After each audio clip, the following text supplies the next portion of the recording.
Oi! Bem, como estamos? Perfeitinho? É isso, friozinho gostoso? Todo mundo curtiu lição? Então vamos que vamos começar a botânica, meus amores. Hoje a gente vai iniciar o primeiro grupo da botânica. Hoje a gente vai falar um pouquinho sobre as briófitas. Espero que você esteja afiado no ciclo Aplodiplobionte, porque a gente vai precisar muito dele hoje. Tudo bem? Vamos que vamos devagarinho. Primeira coisa importante, monstro, vamos olhar para o grupo das briófitas. A palavra brion significa musgo. Já no próprio nome deste grupo já existe o principal exemplo do grupo das briófitas, que são os musgos. Então a primeira coisa importante para você, uma obrigação para o vestibulando, é associar o grupo das briófitas com o principal exemplo. O principal exemplo das briófitas são os musgos. Falou musgo, falou briófita. Próxima vez que você estiver caminhando lá perto de uma cachoeira e aí você escorregar, cair de cox, bater, né? Aí você xingou aquela pedra que estava lisa. Xinga a pedra não, xinga a briófita, xinga o musgo que estava naquela pedra e que deixou ela limposa. Tudo bem? Musgos, principais exemplos de briófitas. Mas tem mais. Eu posso falar também nos antóceros e eu posso falar nas hepáticas. Para você, interessante guardar que musgos, antóceros e hepáticas são os três principais exemplos de representantes vegetais do grupo das briófitas. Tudo bem até aí? Obrigação associar a briófita com musgo. Lembrar de antóceros, lembrar de hepáticas também é importante.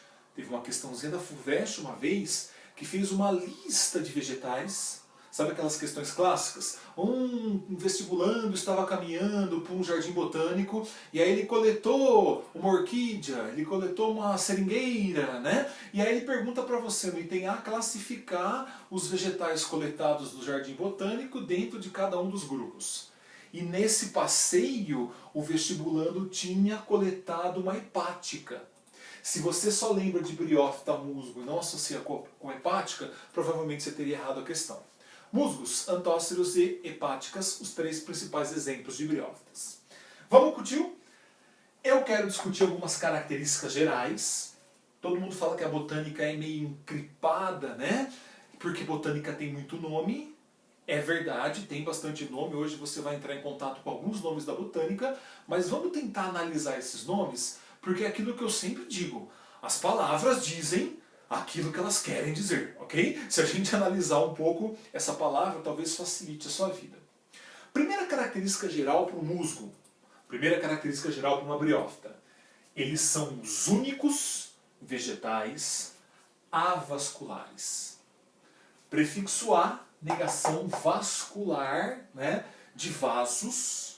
Você pode falar que é avascular ou atraqueófita, olha que nome interessante, né? Fita, relativa a seres fotossintetizantes, planta, vegetal. Atraqueófita, prefixo A, negação. Traqueias, são tubos, são vasos. Falar que um vegetal é avascular ou atraqueófita significa dizer que esse vegetal não tem vasos. Vasos sanguíneos e são? Claro que não, monstro. Que vasos que esses vegetais não têm? Eles não têm vasos condutores de seiva. Vou marcar isso para você. Avasculares. Ausência de vasos condutores de seiva. Você vai falar, tá, lição, me ajuda um pouco, né? Quem são esses vasos condutores de seiva? A gente tem dois importantes vasos condutores de seivas quando o assunto é planta. A gente tem o xilema e o floema. Talvez você já escutou isso falar, essas coisas na sua vida, né? Se a gente colocar aqui, ó, existe o xilema e o floema. São os dois tipos de vasos condutores presentes nos vegetais. O que eu quero dizer quando uma briófita é avascular? Que ela não tem xilema, que ela não tem floema. Esses vasos condutores, xilema e floema, eles conduzem dois tipos de seiva pelo vegetal. O xilema faz a condução de um tipo de seiva chamada de seiva bruta. A gente vai especificar bastante isso mais para frente. O floema conduz um outro tipo de seiva, que é a seiva elaborada. A grosso modo, para você que está iniciando na botânica. Seiva bruta é composta por nutrientes inorgânicos, água e sais minerais, que a planta absorve do solo, lá pelas raízes. A seiva elaborada é composta por algo que foi elaborado, por algo que foi produzido pela planta. O que a planta elabora, o que ela produz através da fotossíntese? Isso mesmo, matéria orgânica, glicose. Então, a seiva bruta, composta por água e sais minerais. A seiva elaborada, composta por água mais glicose produzida pela fotossíntese. Normalmente a gente diz que o xilema ele tem um transporte ascendente. E o floema pode ter um transporte bidirecional, né? Tanto descendente quanto ascendente. Mas para a gente começar a entender, você vai perceber uma coisa interessante. O que significa dizer que o xilema tem um transporte ascendente? Aonde que o vegetal pega, da onde que ele absorve água e sais minerais, os nutrientes inorgânicos? Lá pelas raízes. Um dia a gente vai ver que existe uma zona na raiz, chamada de zona pirífera, por onde o vegetal absorve água e nutrientes minerais. Se você tiver uma planta em casa, não adianta nada você ficar molhando, aguando a folha, né, Jacu?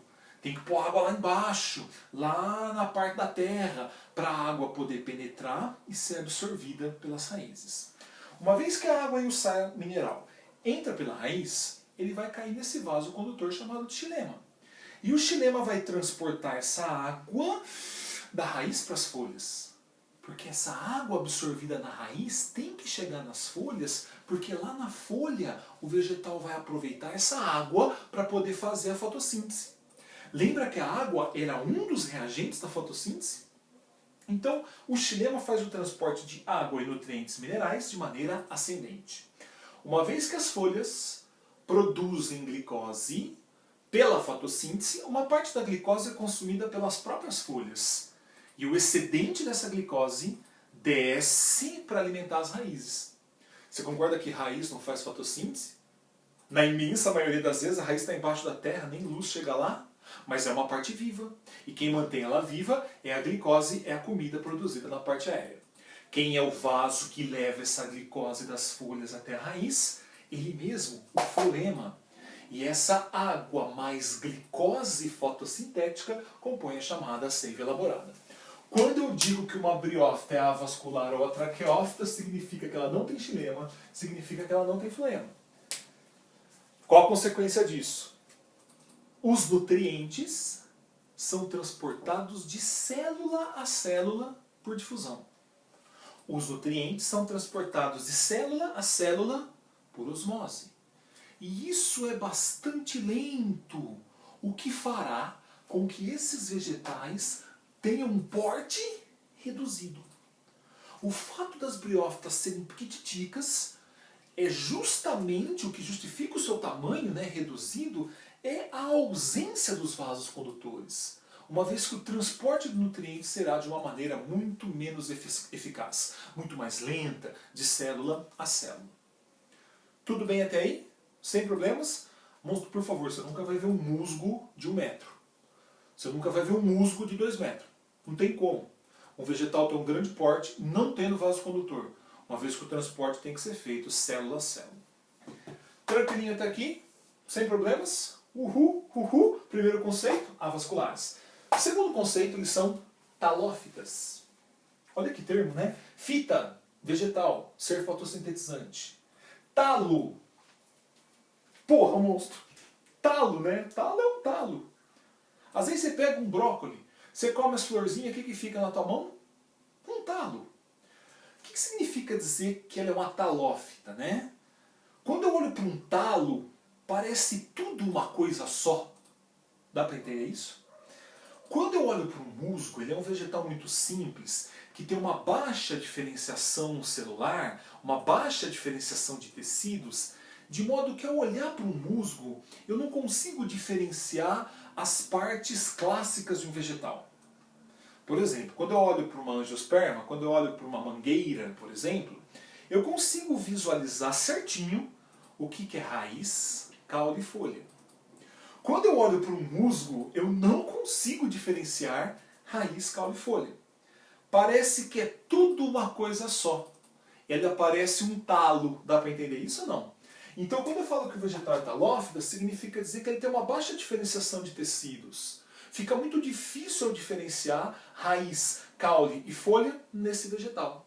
Então, eu vou marcar aqui para você. Talófita, ausência de raiz, caule e folhas bem diferenciados. A gente não consegue diferenciar raiz, caule e folha nessa planta. Eu vou te mostrar que esses caras têm sim uma pré-diferenciação. A gente chama de rizoide, cauloide e filoide. Por favor, rizoide não é raiz, cauloide não é caule, filoide não é folha. Mas existe uma pré-diferenciação nessa briófita. Depois eu te mostro isso na hora que eu for fazer o ciclo reprodutivo. São talófitas, os únicos também, hein? Os únicos vegetais que não têm vasos condutores, os únicos vegetais com essa baixa diferenciação tecidual. Por fim, esses vegetais são chamados de criptógamas. Esse é um termo muito interessante. Gamos, gametas, órgãos reprodutores. Cripto. Cripto é uma caverna. Os órgãos reprodutores dentro de uma caverna. Criptógama. Normalmente, quando alguma coisa está dentro de uma caverna, é porque ela está escondida, é porque ela não está visível. Tradução de criptógamo. Os órgãos reprodutores desse vegetal é tão pequeno que eu não consigo enxergar a olho nu. Quem que seria o órgão reprodutor do vegetal? As flores, né? Então, a grosso modo, dizer que uma briófita é criptógama significa que ela não tem flores e não tem sementes. Por favor, Lenin, se você encontrar um musgo florindo, cataloga que é um fenômeno. Musgo não tem flor, musgo não tem semente. Você vai falar, pô, olha, são as flores, são o órgão reprodutivo de uma planta? Coisa fálica, né? Você dá uma flor para sua namorada, você dá uma flor para o seu namorado, né? E aí o seu namorado, sua namorada pega aquela flor, cheira, né? Fala, que bonita, né? Na verdade ela está acariciando, cheirando, ele está provando um órgão sexual.